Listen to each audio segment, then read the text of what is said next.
Курс на ЄС і НАТО незворотній. Сьогодні президент Петро Порошенко урочисто підписав закон щодо євроатлантичної інтеграції України. Історична подія відбулась на спеціальному засіданні Верховної Ради, присвяченому 5-м роковинам початку російської агресії. Не будемо питати дозволу в Путіна, куди нам рухатися далі. Ми йдемо своїм шляхом. Ми самі приймаємо рішення, як забезпечувати власну безпеку, суверенітет і територіальну цілісність.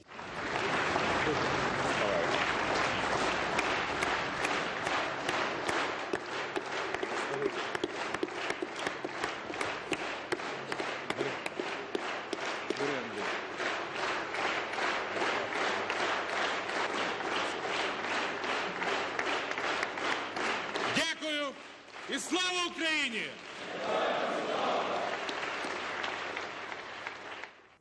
Відтепер прагнення України стати повноправним членом Північно-Атлантичного альянсу та Європейського Союзу буде прописано в Конституції. І це, за словами Петра Порошенка, остаточно руйнує плани Путіна розділити Україну. Президент Європейської ради Дональд Туск своєю чергою запевнив бездоганною українською: Євросоюз завжди буде на боці України в її боротьбі проти російської агресії та ніколи не визнає окупації Криму. Тут і зараз хочу сказати, що немає справедливої Європи без незалежної України. Немає безпечної Європи без безпечної України. А простіше кажучи, немає Європи без України. Найкривавіші 3 дні наприкінці лютого 2014-го. Беркут безжально розстрілює Небесну Сотню беззбройних протестувальників в самому серці України на вулиці Інститутській. Тодішній президент Янукович кидає свій народ на призволяще і тікає до Росії. В український Крим завозять зброю і військових, тих самих зелених чоловічків, які захоплюють військові частини та кораблі. Так 5 років тому починалася російська агресія в Україні, і триває вона й дотепер. Як Україна вшановує загиблих героїв, докладніше наша Тетяна Сулій. Зима 2014-го, як і 10 років тому, на столичному Майдані Незалежності сотні тисяч українців. Вони мріють жити в європейській країні. Натомість тодішній президент Янукович раптово змінює курс України, відмовляється від асоціації з Євросоюзом, і народ повстає. Борітеся, поборете, вам Бог помагає. За вас правда, за вас слава і воля святая. Це Сергій Нігоян, і він був першим, хто загинув від кулі снайпера на Інститутській. Проти беззбройних хлопців із дерев'яними щитами вийшли професійні вбивці. Силовики стріляли на ураження і холоднокровно добивали поранених.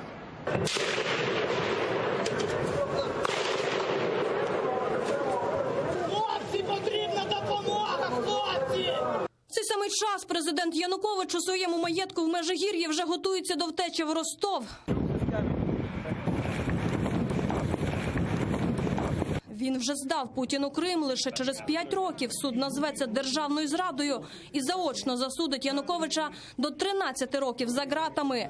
Сьогодні, у 2019-му, у Верховній Раді скликають особливе засідання цього дня. 5 років тому Росія розгорнула збройну агресію проти України.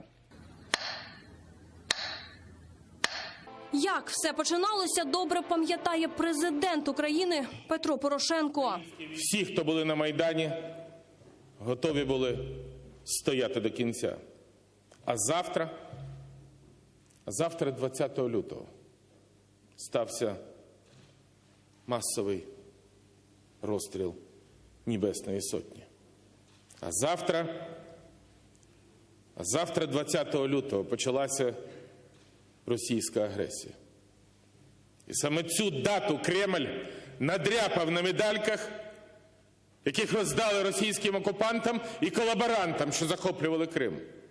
Слово бере президент Європейської ради Дональд Туск. Бездоганною українською заявляє: Європа ніколи не визнає окупації Криму.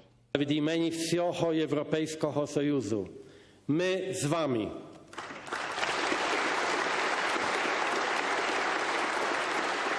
Європа ніколи не визнає російську анексію Криму і не відмовиться від санкцій, аж поки Росія не виконає свої зобов'язання. Тоді, в 2014-му, ослаблена Україна стала легкою здобиччю для наймогутнішої армії у світі російської. Протистояти їй ми виявилися не готовими. Ми знали справжню мету Путіна. Ми знали, що його ціль не лише Крим і Донбас, а контроль над усією Україною. Операція «Руська весна», окупація так званої Новоросії аж до Придністров'я мали стати наступними кроками по захопленню України. Але українська держава, український народ змобілізувались для відсічі. Після захоплення українського Криму усі зусилля Путін спрямував проти корінного народу кримських татар. І обов'язок України будь-що захистити їх від російських репресій. Розроблений законопроєкт щодо внесення змін та доповнень до Конституції України в частині статусу Автономної Республіки Крим та міста Севастополя, закріплення у Конституції України кримсько-татарської національно-територіальної автономії у складі української держави та визначення, що джерелом цієї автономії є право кримсько-татарського народу на самовизначення як корінного народу України. Сподіваємося, у найближчі дні президент України внесе цей законопроєкт на розгляд Верховної Ради України. Россия, как страна-агрессор, предпринимает все меры к тому, чтобы полностью вытеснить из полуострова людей, не лояльных к оккупантам и сохраняющим верность украинскому государству. К числу таких нелояльных российские оккупанты отнесли прежде всего крымско-татарский народ и этнических украинцев. Основным инструментом, используемым российскими оккупантами для подавления воли людей, дезинтеграции их единства и принуждения их покидать свои дома, свою землю, являются репрессии и гонения. 3000 загиблих українських воїнів. І це лише офіційні дані. Сотня політичних бранців Кремля, окупований Крим і частина Сходу. Таку ціну заплатила Україна за бажання бути частиною Європи і не бути російською колонією. Тетяна Столій, Асан Емінов, Заман, АТР.